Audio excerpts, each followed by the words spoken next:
注意了，当你在路上遇到一只姿势奇怪的鸟，你会不会想去摸一下，甚至上手施救呢？千万不要啊！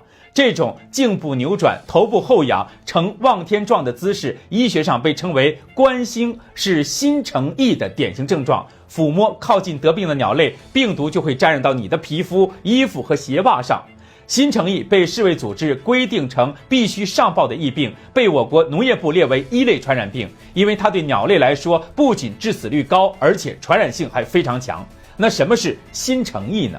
新城疫是一种禽鸟传染病，由新城疫病毒引发。2024年7月18号，巴西南里奥格兰德州一家禽养殖场被发现爆发新城疫疫情。当月19号，巴西农业和畜牧业部即发布法令，宣布该国的南里奥格兰德州进入动物卫生紧急状态。该措施有效期为90天，并暂停向多个国家出口家禽。此病毒在禽鸟间有很高的传染性和死亡率，暂时没有治疗方法，但可以通过疫苗和消毒措施以减少其爆发的可能性。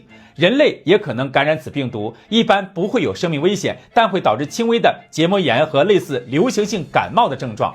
如果是家里养了或者平时能够接触到鹦鹉、鸽子、金丝雀等鸟类，也要特别当心。如果鸟类被感染，即便是拼尽全力救了回来了，也会留下后遗症，比如走路一瘸一拐，头一直扭着，最终还是会逐渐瘫痪、消瘦死亡的。所以大家要格外的注意了。在这儿，周正给大家提醒了，别忘转发出去，尤其是告诉孩子，别以为看到这种鸟很可爱，千万不要去碰。